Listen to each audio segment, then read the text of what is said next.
There isn't a single best cardio for weight loss, especially if you resistance train as well. But there are some options that cost way more time and recovery than others. Today we're going to break down low intensity, moderate intensity, high intensity, and sprint interval training cardio to see which one is best for your goals. Whoa. How about that? Good morning. Welcome to week 14, day 4. It is leg day. Topic today, we're going to talk about cardio and how that can complement your weight loss and hypertrophy goals or sabotage them. That sounds really dire. Mainly your hypertrophy goals. Cardio is not necessarily going to sabotage your weight loss goals. But weight day is an apt or a pertinent day to talk about cardio because that's where most of the interference can occur. Especially, we'll talk about a little bit later in the video, but when you talk about doing a lot of moderate intensity, so high volume, long jogging, essentially, that can actually have some of the most interference, and it interferes most with your leg day gains. The TLDR is that HIIT and SIT, which is high intensity interval training and sprint interval training, really can have the same weight loss effects while maintaining the most muscle and interfering the least with your training and being more time efficient. That's the TLDR. Let's not bury the lead, right? We'll break down what some of that means and some of the other options and stuff, but that's the main point. The workout today, if I can remember, I can't remember. I never can. It's squats, and then we will go into, Bulgarian split squats, Romanian deadlifts, standing single leg curls, and then single leg standing calf raise. Let's get it. Be sure to stick around for the full video.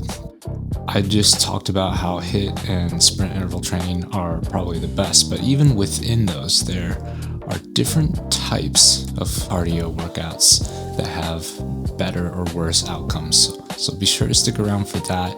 And also, every workout video I do, I give an update at the end of my weigh-in for the day and the exact calories and food that I had the day before. So you can see exactly what I ate and whether I adhered to my calorie deficit, by how much, and what my protein goals were if I hit that protein goal. And you can actually just see the food that I had to do that.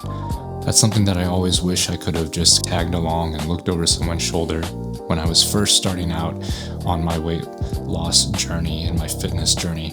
I wish I could have just seen, how exactly do you track your calories? What does that look like? How hard is that? So stick around for that. If you're a follower of the channel, you know that my warm-up, especially for days that I have compound lifts to start, my warm-up is always 50% of my working weight for 10 reps, 2 times. So 2 sets at 50%. And then I do a set at 75% or about 6 to 8 reps. And that's how I get my body warm, and it's a time efficient way to do that. If I had a lot more time, I'd probably do some more warm-ups and stretching and stuff, but I found that this works well for me.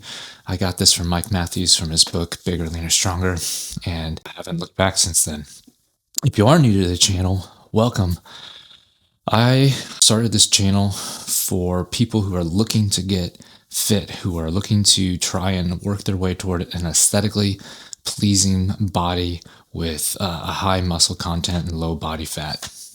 And I just go through my daily workouts. I show you exactly what my workouts are, each exercise, and every day, as I mentioned, I do a daily check-in where we talk about my weight and my food nutrition from the day before, because I think that the nutrition aspect of fitness, at least for me, was the biggest mystery and the biggest thing that I discounted. And once I started adding that in addition to and complementing my my workouts, my resistance training, that's when I actually started seeing results. So This channel is just trying to break down the complexity around resistance training and food nutrition for muscle gain and fat loss. And hopefully it's helpful to you. And if it is, then subscribe. All right, let's get our first warm-up set. We've got 155 loaded here. Get that for 10.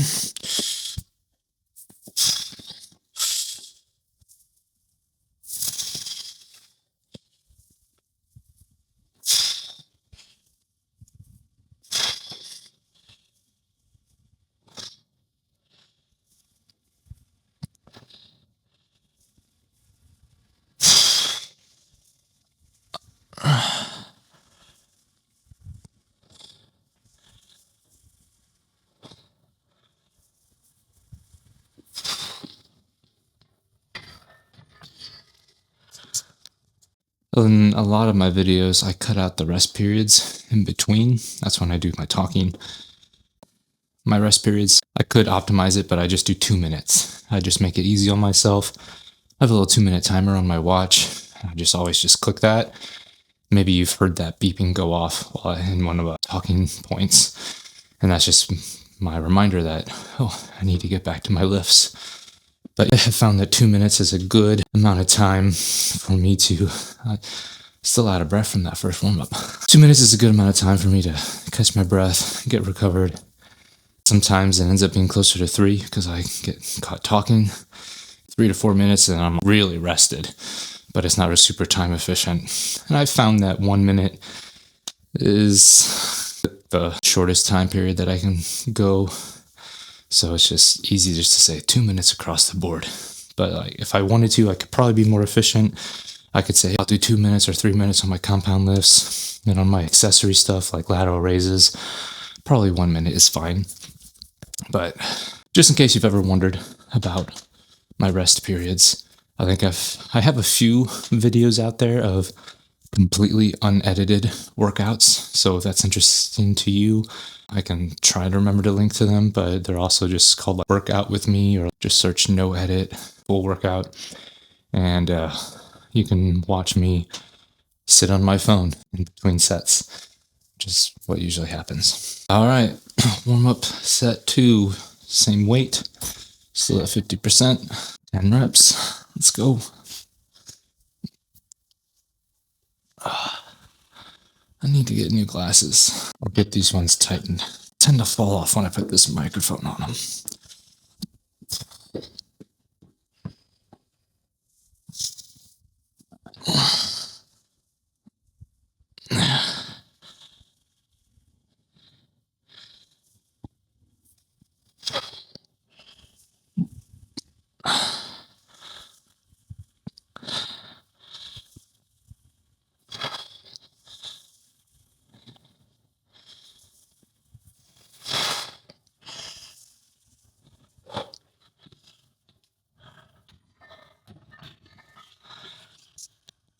All right, before we get into comparing these different cardio types, I want to set a few ground rules and some context. All right, so we are assuming that calories are controlled and equivalent throughout, and that your goal is to either build muscle or retain as much muscle as possible while losing fat. So we're assuming that you're in a controlled calorie deficit and that your protein is a high ratio, that rule of thumb, 1 gram of protein per pound of body weight, somewhere around there. I'm not going to get into the details of that. And then we're also assuming that you are weight training as well, resistance training. So that's where your primary driver for your muscle retention and your weight loss is coming from. It's primarily coming from the amount of activity and exertion that you're putting into your 2, 3, 4, 5 days of weight training, calorie deficit, high protein. Now, what we'll talk about is isolating each different cardio type as a complementary activity to your weight training. Meaning you'll probably only do this maybe 1-2 days a week. I would say 5 days a week at the max, right? Depending on what you're doing. But on any of these cardio types, where you're going to get into trouble is when you have a high volume of cardio, and that's going to compete with the resistance training and hypertrophy that you're doing, right? Because it's going to take away from your performance and recovery.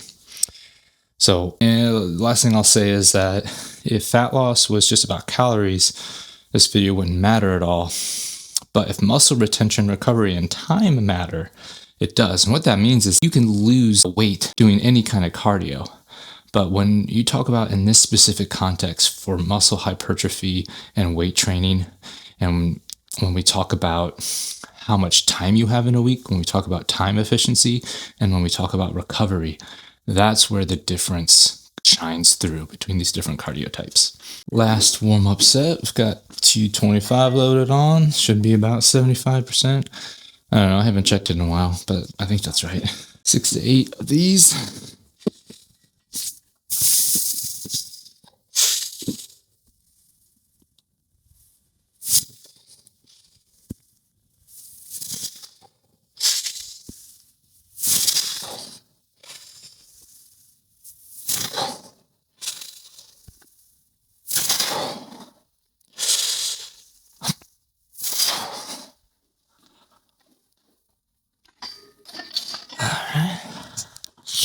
Hey, back here. Sometimes you're an idiot and you forget to put on the 25 pounds. And so your 75% wasn't actually 75%. But more importantly, your 305 was going to be more like, well, it was going to be more like 250, which is less than your... Anyway, all that to say, got the weight added on. But as I was doing that, I realized I need to go have a bowel movement. So I'm going to go do that because sometimes that happens during your workout and you got to take care of things and you go do it, you take care of it, you come back and all of a sudden you feel light and great, and euphoric, and you hit a PR. We'll see. Ladies and gentlemen, we are back. I wouldn't necessarily call it euphoric, but we are feeling lighter and more agile. And hopefully still warm enough to get this first set. Let me get my app pulled back up, resume workout, that out of my pocket. All right, set 1, 305.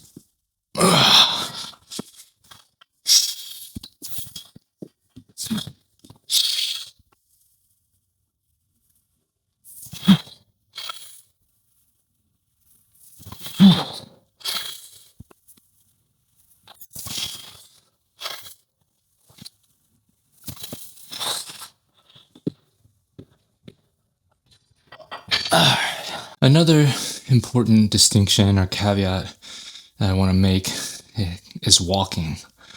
I am not grouping walking into these cardio types. In fact, most low intensity, even anything that would be done at a walking pace, lightly bicycling or rowing, anything that is that low intensity, I'm not really considering as part of these cardio options. I think those are things that you should be doing regardless.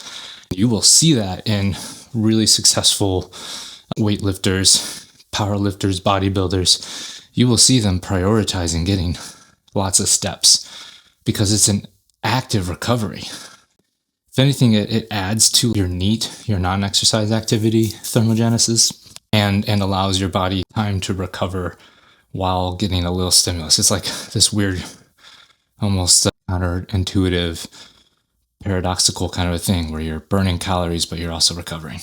So I'm going to group all that into LISS, low intensity, steady state.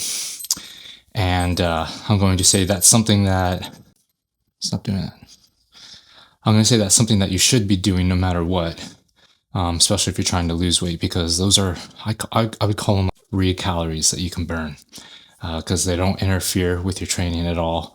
They are not time efficient, I will say that, but man, what a great way to spend an afternoon, just getting away from your desk and going for a walk around your building or your neighborhood. All right, second set.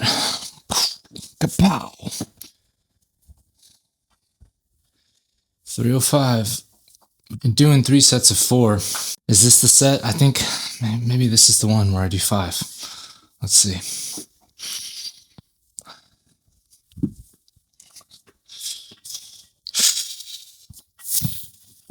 Oh.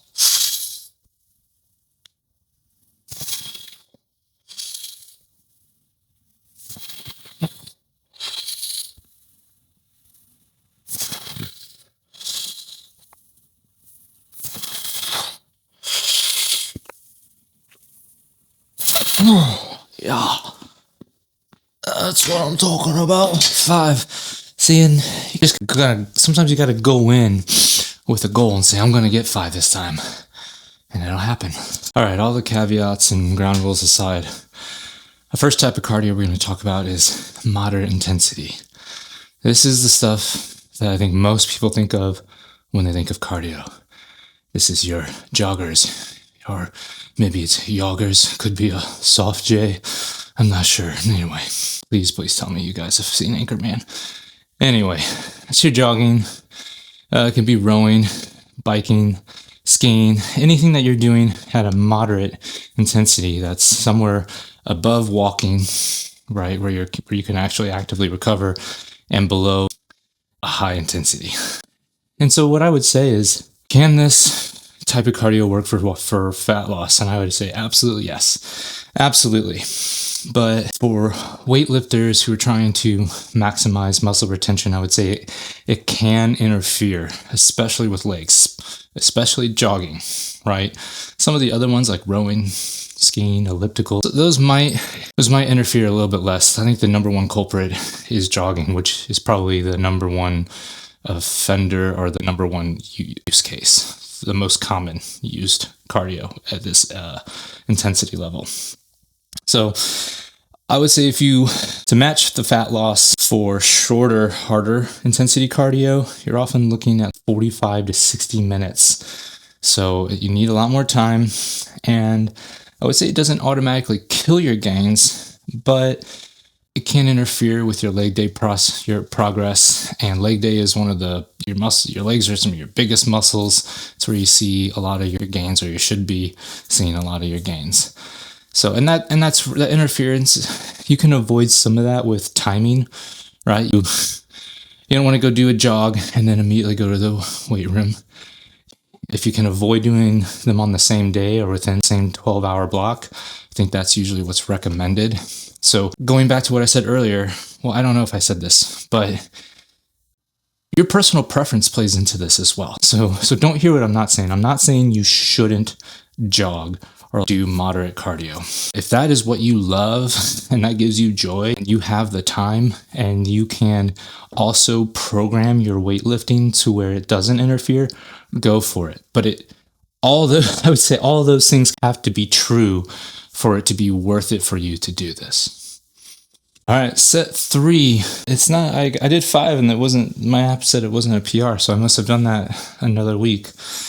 So we'd have to get 6 to get a PR, and then we'd move up in weight. I don't know if I'm ready for 6, but something that'll prepare me to help build me towards that would be doing another 5 here if we can. So let's shoot for that.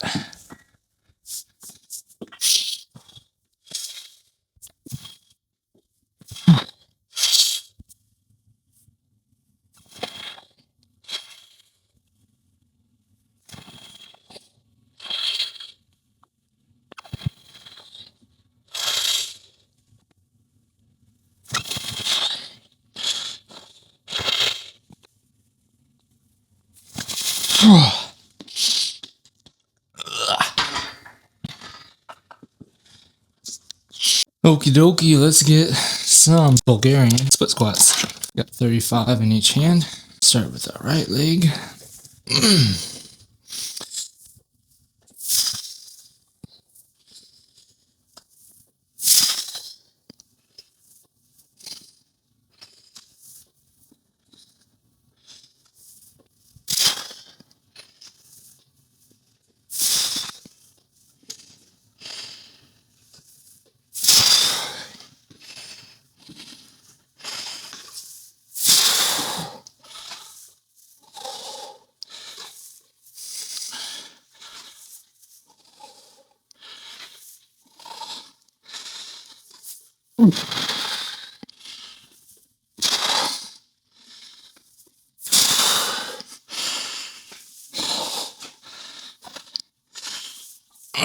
And that felt great. Forgot that I didn't necessarily pull it, but I got a sore in my groin sore last Friday. I went to the driving range and hit 250 balls, which is maybe a little too much in retrospect, but I was feeling quite sore from that. And it's been almost a week and I'm almost fully recovered. But I love this exercise, Bulgarian split squats, for groin recovery. Because it's active recovery, moving, but it's also stretching, getting a good stretch and stimulus on that groin, at least for in the way that I strain my groin. It helps. Just a little extra tidbit there for you. Next cardio type is HIIT, and this is the one that most people have heard of, high intensity interval training. And I think it's kind of the sweet spot for most weightlifters because it is more time efficient than moderate intensity. It doesn't take quite as much intensity and maybe experience as the more intense sprinting does. So it sounds like it is hard intervals, right? Usually 20 seconds on the lowest, but it could be 30 seconds, could be 60 seconds, and then a minute rest in between, or sometimes less. Maybe only 20 seconds or 30 seconds of rest. There's a lot of different variations of it. You can do Tabatas and all kinds of different schemes, but we're not going to get into the specifics of all those today. But you've heard of this. You know what this is. This is, a lot of times it could be sprinting, short, moderately high intense sprints, not all out. It could be sled pushing is a good one. That's a great one. It could be hill sprints, could be rowers, could be assault bike, a lot of different things. And the advantage of this is that you get similar fat loss as you do with moderate intensity, but it takes less time and you spend a lot less time in the actual burning energy expenditure phase, right? So yes, the whole exercise could take less time to do, the whole training session, but the amount of time spent in exertion is considerably less, which feeds into recovery. You get much better recovery and less interference. And this is one that you can certainly do, especially on a leg day. You could do this just an hour or a few hours later, or even if you could do it the day before, and just sleeping overnight is probably enough time for you to recover. If it's not your first time, I will say you're just starting. Now I'm going to wake up in the morning. I'm going to do HIIT cardio today. Expect some soreness, right? It takes your body a little bit of time to adapt to that lactic acid buildup, just like it would with running moderate too. But ideally, the recovery is less than the same amount of energy exerted jogging. So you can usually do this in 20 to 30 minutes. And the reason I like it for hypertrophy is HIIT doesn't necessarily build muscle, but it's not taking muscle away, right? I think that's the big takeaway for me. All right, second set, Bulgarians. See if we can get another good groin stretch on this. What?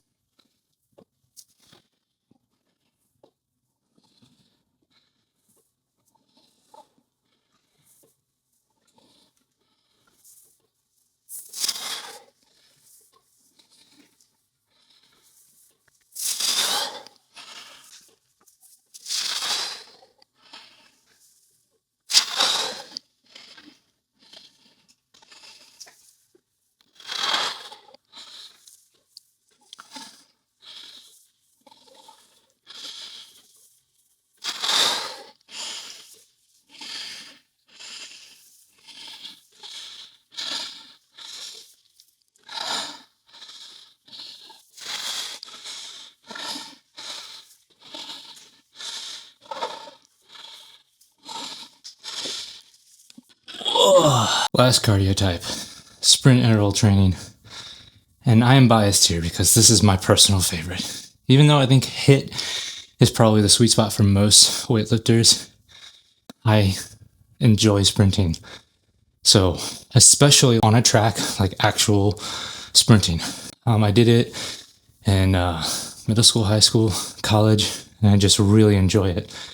And I will say, just like with HIIT, it doesn't necessarily build muscle, but it gets out of the way and it's not going to eat away at your muscle. And there's a reason why you see, it makes sense if you think about it. Think about Olympic sprinters. When you see them, you see guys with muscles, girls with muscles. And if you think about marathon runners, you see people who are really lean and really fit, but they are smaller. And I don't want to conflate cause and effect, but there is certainly a complementary factor when it comes to building up your muscle and sprinting, whereas the complementary effect for long distance is more to be a little bit leaner and lighter, right? So it's not that one causes the other. There are certainly lots of hybrid athletes out there who are jacked, right? But I will say, I think it becomes more complex. I think you definitely need a system to make sure that you're not overtraining and that your cardio is not getting in the way of your weight training and your hypertrophy, right? So the reason I love sprint interval training are, number one, have you ever seen Chariots of Fire? It talks about sprinting and I feel God's pleasure when I run. And that's like how I feel. It just feels so good. The second thing is it's the most time efficient. You can do the same workout in less than half the time as moderate intensity. You can get a good burn, a good energy expenditure in 10 to 20 minutes top for the whole workout. And then just like with HIIT, the total amount of time that you're actually expending the energy in the sprint is far less. So recovery is a lot better. I will say I did my first sprint interval training session last Friday, and I was sore. Or maybe it was Thursday. I was sore over the weekend. So just like with any cardio, go into something for the first time, you're going to be sore. But I did it again on Monday. I wasn't sore at all the next day. My body had already adapted and I was able to recover. I could have done a leg day session the next day, no issues. Now that was rowing, which still does use quite a bit of legs. And I'll say rowing, we'll get into this. I need to get my next set of Bulgarian split squats, so we won't go into the different types, but we will in a second. So I think I'll just leave it there and say, if you haven't done sprint interval training, I recommend trying it. I think it is a little bit more of an advanced methodology because you have to know your limits, right? You're not necessarily going out 100%. You can't go out 100% if you're doing 6 rounds, right? But you're going above 80%. You're shooting for 85 to 95% of your all out, whatever you can give. And then you get that 2 minutes of rest, and it is wonderful. It is a great way to burn some extra calories, especially if you're like me, when you're 2/3 of the way into a long cut and your body is starting to adapt and the metabolism is going down. You need to burn some more calories. Sprint interval training. Love it, love it. One quick correction I'll say. I said I don't want to misinterpret cause and effect. What I meant was causation and correlation, right? So going back to the sprint, sprinting is not the thing that's causing the sprinter to be muscular. It's correlated because sprinters usually do weight training as well because that improves their performance.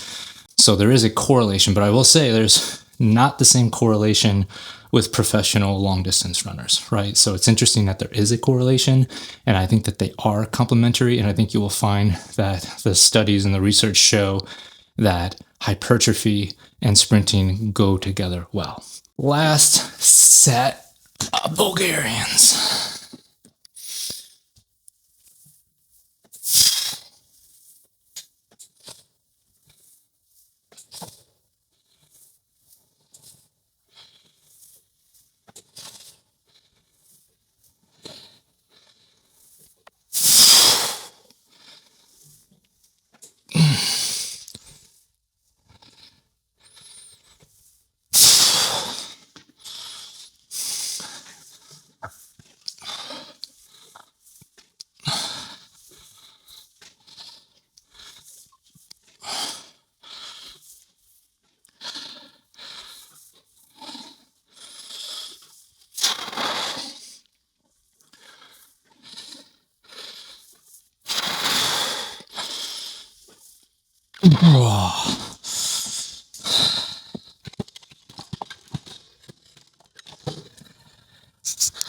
All right, now we've got Romanian deadlifts. I love all the Eastern European named lifts. Those guys knew and know what they were doing. So got 185 on here. I think we did 788 last week. If we get 10 or more, I think that'll be a cue to go up in weight.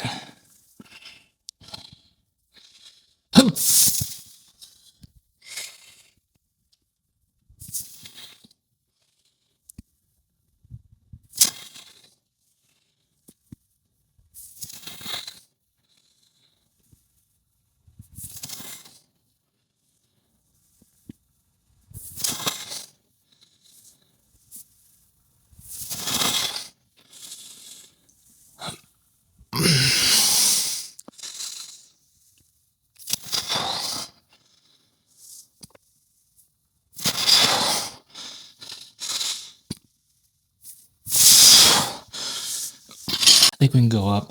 I've been slow to increase the weight there just because I'm careful around my hamstrings. I've had injuries in the past, but I think I'd like to go back down to 6 reps, so I'm going to increase the weight. Something I thought about as I was talking through all these cardio types, and maybe you've been thinking about it. AJ, what about sports? What about recreational sports? How does that fit in? And I would say it fits in. It just depends on what the sport is, right? And you can get a good gauge on where each of these sports would fit into which category. I love golf. Golf, if you're in a cart, that's going to be below walking, right? You are walking from the cart to the ball, you are swinging, but even with 4 to 5 hours of that, your heart rate is elevated more than what it would be, but not much. Now, if you're walking, that's different, right? I'd say that's just slightly above regular walking because yes, you're walking, but you're also carrying, it's like rucking. You're also carrying weights on your back and you're stopping every now and again to do a heavy swing. So I love doing 9 holes of golf. I can walk that sometimes in an hour and a half, 2 hours, maybe 2.5 hours at the most. And that is a great cardio, a low intensity cardio session for me. It doesn't impact my recovery at all. Other sports, soccer. I've got a group of friends who play futsal in the mornings. I used to do ultimate frisbee in the mornings. Basketball, how do all those fit in? Well, just think about what you're doing. With something like soccer, it's going to be somewhere between moderate to high intensity cardio, right? If you're on a big field, you do quite a bit of jogging, right? You're running the whole time, but you do these intense bursts, right? Sometimes going at a high intensity thing, sometimes all at sprint. So it's going to fall somewhere in between those. And I'd say futsal is probably more of a high intensity because they're on a smaller court. If you don't know what that is, it's basically indoor soccer outside. You play it on the hockey rink outside and it's like it's got walls and it's a smaller court. Ultimate frisbee is going to be similar to soccer. You do a fair bit of jogging and running, but you are dead out all sprinting. And that's the thing that's gotten me into the most trouble is doing these jogging, moderate intensity cardio, and then doing a sprint that lasts longer than 10 seconds. If I'm sprinting for 20 seconds for more than 50 yards, I pop a hamstring. That's just a personal thing I've had to deal with. So any activity that you're doing where your heart rate is elevated for an extended period of time, like that counts as cardio. Right? So these activities factor in the same way. They will help contribute to fat loss, but high volumes of them and high intensity, high impact is going to potentially interfere with weightlifting gains, especially most of these are going to impact your legs. So just be cognizant of it, right? Do the things that you enjoy. Don't not do these types of activities because you're scared of losing any gains. Just be cognizant of it. Just think, all right, if I do ultimate frisbee this morning, I should probably do leg day on a different day. Or I should probably dial it back from 5 days a week to maybe once a week or 2 days a week, something like that. If I am prioritizing weightlifting and hypertrophy and muscle gain. I was going to say second set. I did add the weight. Second set of RDLs. I did bump the weight up to 205 from 185, so shoot for 6 reps. Put this down so you can see a little bit better.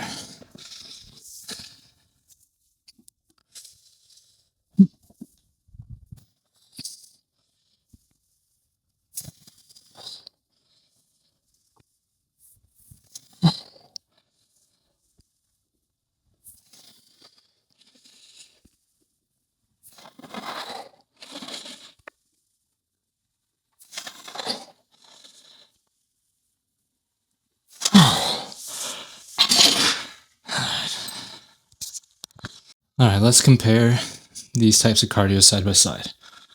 Walking, no interference, helps with recovery.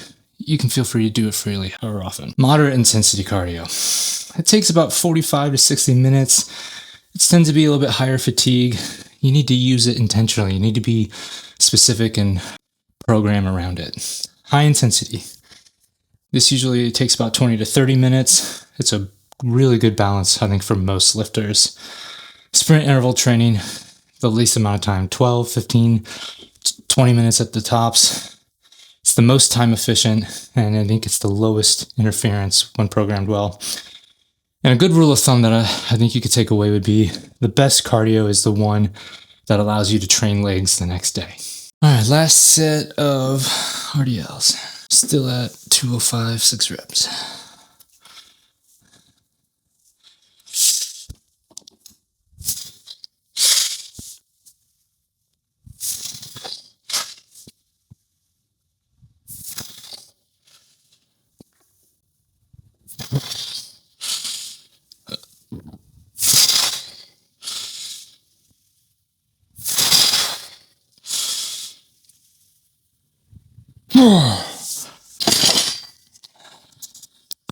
All right, type of cardio workout. We talked about the different levels, but even within the different levels, the actual type of exercise matters. I hinted at this earlier. I think I talked about it a little bit. I just want to hit it real quick so that it's not something that I said, I'll talk about it later, and then I forget. All I mean is that, let's take sprints, for example. Sprinting on a track, like running, when you think about sprinting, is going to be more impact, and it's going to require more recovery than rowing. And even things like the assault bike is going to be extremely low impact. It's going to be another really great option. And even sled pushes are going to be less intense and require less recovery than sprinting on the track. And you'll find that kind of same principle applies all across all intensities. It's going to high intensity cardio, sprint interval training, as well as moderate intensity. The running version of it is always going to be like cause the most impact and need the most recovery. Biking is like gloriously impact free. Rowing is pretty great. And even I guess you wouldn't do moderate intensity sled pushes, but those are also great. So bear that in mind as you're thinking about what cardio to do. And the last thing I'll say, we'll talk about this since these are all just like, I'm just giving you information, but your personal preference is going to trump a lot of this, right? So even though I know sprinting on a track might require more recovery than rowing, I like it more, so I'm going to do it. All right, let's get these single leg curls going. Got 30 pounds on here. I forget how many reps I'm doing, probably 8, somewhere between, probably more than 6, less than 10.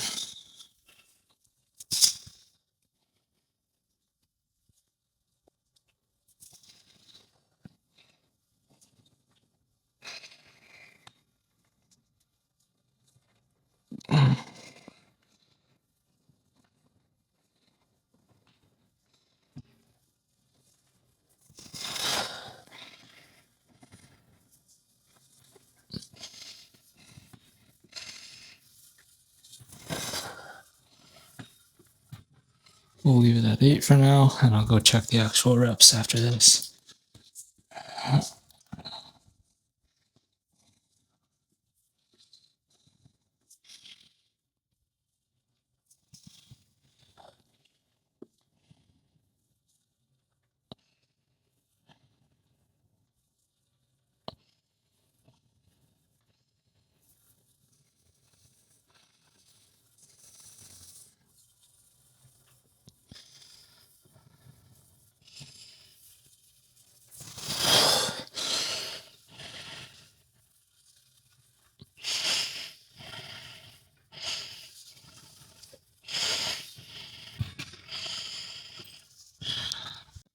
All right, I just touched on this a little bit, but this is the part that I think most people leave out and when they're thinking about cardio, and that's personal preference. I think, in my opinion, that trumps all the other aspects because calories equated and intensity, volume equated throughout the week, the fat loss is going to be the same no matter which one you choose. Let's be honest, guys. That's what the research shows. What I do think is that if you love jogging, or you want to be a hybrid athlete, and that's what gets you up in the morning, you love the fellowship and community and competition around high rocks or something like that, do it. Do the moderate intensity, the long runs and sessions like that. Go for it. That's what brings you joy. If you love sprinting like me, sprint your little heart out. If doing cardio for cardio's sake isn't something that motivates you, find a sport, right? There are things you can do. There are recreation leagues, basketball, soccer, kickball, all kinds of things. Here in St. Louis, we've got a really good F3 community, and they do really great body weight and like cinder block workouts in the morning if you're looking for something other than just weight training. But then they also have some sports based, they call them AOs, areas of operation. And I love joining those. I love going to the ultimate frisbee or futsal or soccer. Those are a lot of fun and it's free. So find a form of cardio that brings you joy. And what I want to push back against is this pressure or this prevailing thought or idea that jogging and moderate intensity cardio is the best way to lose weight. It can be easy to think that because you see those runners are often, they're not heavy, right? And it's a very easily accessible type of thing to do. You just get out there, you get some running shoes on, you go for a run. You've got big corporations and marketing pushing the running shoes and stuff like that. But I just want to push against that pressure and say, if that's not what you want to be doing, don't do it. Check out high intensity interval training if you're a weightlifter prioritizing hypertrophy, or look into sprint interval training, or doing a sport. These are all super valid options, and you shouldn't feel pressure to have to do one specific form of cardio to meet your goals. Whoopsies, we were supposed to do 10 reps. I only did 8. See if we can get 10 or 12 here and make up.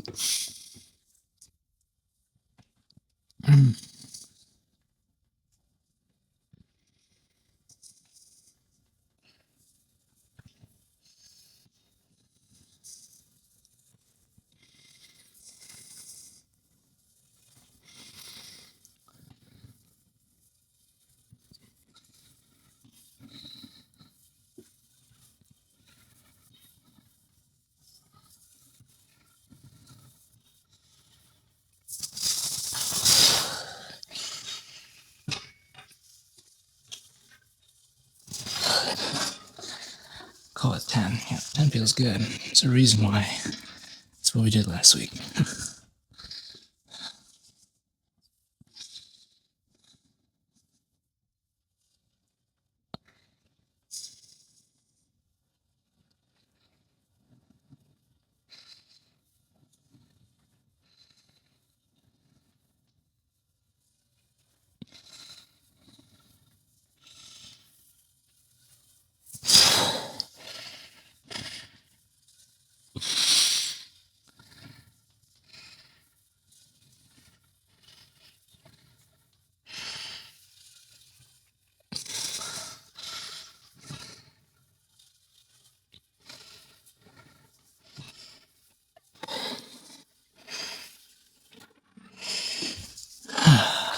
Alright, so here's my no frills recommendation. Right, when it comes to cardio, walk as much as you want. It's not going to interfere, it's only going to help. In fact, if you can hit over 5,000, close to 10,000, even 20,000 steps a day, go for it. If hypertrophy is your goal, I would shoot for lifting 4 to 5 days a week. We've talked about this in the past. And if you want to burn more calories, I would suggest HIIT 2 to 3 days a week, or sprint interval training 1 or 2 days a week, 3 if you're really going after it. If fat loss is your primary concern, you're not trying to build muscle, you're okay with losing a little bit of muscle, the fat loss benefits are the same across the board. So do whichever cardio you feel like. And above all, pick a form of cardio that brings you pleasure, that you can get motivated to do, that you can do consistently. So if that is jogging, do that. If that is sprints, do that. If that's a sport, do that. And above all, cardio shouldn't interfere with your other goals. You should pick a form of cardio that doesn't interfere with your weightlifting. Again, that rule of thumb, the best cardio is the one that allows you to train legs the next day. Last exercise of the day, we've got single leg calf raises. We've got 135 loaded. Here we go.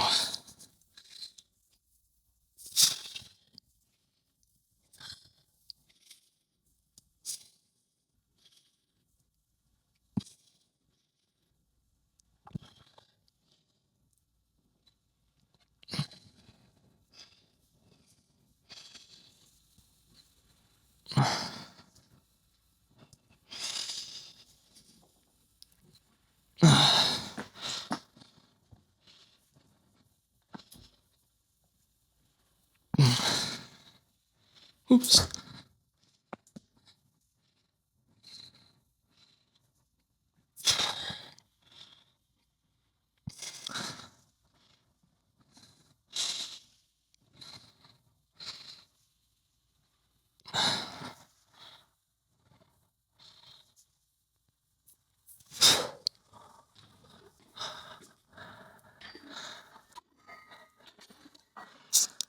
I've said it before, I'll say it again. If you suffer from plantar fasciitis in your heel, calf raises, especially deficit, where your heel goes down and then you raise up, do calf raises. It will do wonders for you. Movement is medicine, and that is the number one movement that will give you medicine, medicinalize, heal. I don't know what the verb is, but that's the number one thing that I found helped with my plantar fasciitis a couple of years ago. Be sure to stick around to the end. We've got one more set of calf raises, and then we will do the daily check-in with our weigh-in and our nutrition from the day before. But I'll leave you with this thought on cardio. Cardio doesn't kill your gains. Bad programming does. And if you want my exact weekly setup for cutting, for maintaining muscle and losing fat, I'll try to remember to link it below.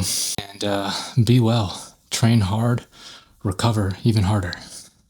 Last set, got calf raises. Again, get this in a place where you can see. Whoa.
How about that?